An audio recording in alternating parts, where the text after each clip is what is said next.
ওই দিনে চাকরি করতাম, তো ওখানে আমার 10,000 টাকা বেতন দিত। তো এখন আমি আমার সোডারটা দোকান দিয়ে আমি এখন বর্তমানে কোনো মাসে 30,000, কোনো মাসে 40,000, কোনো মাসে 25,000 টাকা ঠিক আমার আর কি। এরকম চলতে খুব কষ্ট হইতো, তো আমি চলাফেরা করতে পারতাম না ফ্যামিলি নিয়ে। তো আমি চিন্তা করলাম যে আমি নিজের সেই শোরুমটা অন্য জায়গায় দিতেছি, সেটা আমি এখানে দেই। তো আমি নিজে চেষ্টা করে, অনেক কষ্ট করে, অনেক মেহনত করে তো একটা ব্যবসা চালু করছি। ইনশাল্লাহ আমি এখন বর্তমানে প্রতিদিন 4 থেকে 5,000 টাকা আমার সেল হয় এখানে। হচ্ছে তাদের হচ্ছে টক মিষ্টি দিয়ে টেস্ট করে দেখি। ভাই আসসালামু আলাইকুম। ওয়ালাইকুম আসসালাম। আছে আলহামদুলিল্লাহ ভালো আছি। আপনার এখানে কি কি পাওয়া যায়? আমাদের এখানে রেগুলার ফুচকা আছে, রেগুলার চটপটি আছে, দই ফুচকা আছে। আমি চাকরি করতাম, প্রথমে এক জায়গায় চাকরি করতাম, ওখানে আমাদের বেতন খুব কম ছিল, তো আমার চলতে খুব কষ্ট হইতো। তো চিন্তা করলাম যে আমার কাছে পুঁজি কম আছে, তো আমি এটা চিন্তা করলাম যে আমি ছোটো একটা দোকান করি, যে আমার ফ্যামিলি নিয়ে আমি চলতে পারি। তো নিজে অনেক কষ্ট করে, অনেক টাকা মানে একটু ম্যানেজ করে একটা ছোটো ব্যবসা চালু করছি। তো এটা থেকে আলহামদুলিল্লাহ আমি খুব ভালো আছি, আমার ফ্যামিলিকে নিয়ে খুব সুখে শান্তিতে এখন আছি বর্তমানে।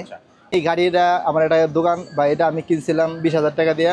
তো আমার কাছে কিছু পুঁজি ছিল 5-6 হাজার মতো, তো এটা নিয়ে আমি কিছু মাল সামানে কিনা ইনশাল্লাহ আমি এখন বর্তমানে প্রতিদিন 4 থেকে 5,000 টাকা আমার সেল হয় এখানে। মাস শেষে আমার এখানে দেখা যায় এটা আমার সেলের উপর ডিপেন্ডস করে। তো আমার কোনো মাসে 30,000, কোনো মাসে 40,000, কোনো মাসে 25,000 টাকা ঠিক। আমি যখন চাকরি করতাম, তো চাকরিতে আমার বেতন ছিল খুব কম, 10 থেকে 12,000 টাকা বেতন দিত আমাকে। মানে 10,000 টাকা বেতন ছিল, তখন আমার 2,000 টাকা বাড়ানোর পরে 12,000 টাকা করা হয়েছিল। তো দেখতাম আমার চলতে খুব কষ্ট হইতো, তো আমি চলাফেরা করতে পারতাম না ফ্যামিলি নিয়ে। তো আমি চিন্তা করলাম যে আমি নিজের সেই শোরুমটা অন্য জায়গায় দিতেছি, সেটা আমি এখানে দেই। তো আমি নিজে চেষ্টা করে, অনেক কষ্ট করে, অনেক মেহনত করে তো একটা ব্যবসা চালু করছি। তো আমি এখান থেকে প্রতি মাসে প্রায় কিছু যেই টাকা ইনকাম হয়, সেটা দিয়ে আমি ফ্যামিলি নিয়ে খুব ভালোভাবে চলতে পারতেছি ঢাকা শহরে। যেটা আমি আগে অন্য অধীনে চাকরি করতাম, তো অন্য অধীনে চাকরি করে দেখতাম যে আমার ভালো লাগতো না। তো আমি এখানে নিজের একটা ব্যবসা দিয়েছি, ব্যবসাতে দিয়ে এখন আমি খুব ভালোভাবে চলতে পারতেছি। যারা বেকার আছেন তারা অল্প পুঁজি দিয়ে তারা ছোটোখাটো একটা ব্যবসা চালু করতে পারেন। তো এই ব্যবসা দিয়ে দেখা যায় আপনি একদিন অনেক বড় হইতে পারবেন। তো আমার এটাই যে চাওয়া যে আপনারা কিছু ছোটোখাটো কিছু অল্প কিছু পুঁজি দিয়ে আপনারা একটা ব্যবসা চালু করেন। তো ব্যবসা চালু করলে দেখা যায় আপনারা খুব ভালোভাবে চলতে পারবেন আমার মতো আর কি। যারা পড়াশোনা করতেছেন তারা ভালোভাবে পড়াশোনা করেন, যে তারা পড়াশোনা করার পরে দেশকে আগে নিয়ে যেতে পারবে, তারাও অনেক বড় হইতে পারবে। তো আমরা অত পড়ালেখা করা পারি না দেখে আমরা ছোটোখাটো ব্যবসা করে দিন চালাইতেছি আর কি।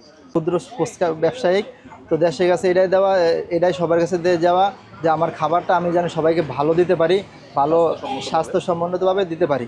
এটাই অনুরোধ, যারা আমরা ব্যবসা করতেছি সবাই আমরা চাই যে ভালোভাবে ভালো খাবারটা সবাইকে দেওয়ার জন্য। আমরা খারাপ খাবারটা কাউকে দিব না, ভালোটা দেওয়ার জন্য চেষ্টা করবো সবাই, যে ভালোটাই দিব সবাই। আর বিকাল 5টা থেকে রাত 11:30 পর্যন্ত এটা আমার ওপেন থাকে। ঠিকানা যদি সুন্দর করে বলতেন। এটা হলো যে আগারগাঁও নতুন রাস্তা, পরিসংখ্যান ভবনের উল্টা পাশে। ফুচকা এইটার প্রাইস হচ্ছে 50 টাকা। তো চলুন এটা টেস্ট করে দেখি আসলে এটার স্বাদটা কেমন। কিন্তু ভালোই হচ্ছে কি আপনার ডিমের পরিমাণ দিছে, ঠিক আছে, দেখাই যাচ্ছে সেটা। এখন চলুন এটা হচ্ছে টেস্ট করে দেখি আসলে এটার স্বাদটা কেমন হচ্ছে। তাদের হচ্ছে টক মিষ্টি দিয়ে টেস্ট করে দেখি।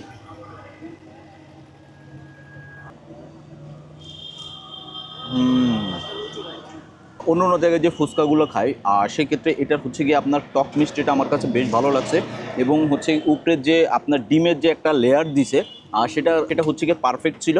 আমার কাছে ওভারঅল বেশ ভালো লাগছে। ঠিক আছে, দেখা হচ্ছে অন্য কোনো ভিডিওয়, ততক্ষণে ভালো থাকুন এবং এস ফুড অ্যান্ড কিচেনের সাথেই থাকুন।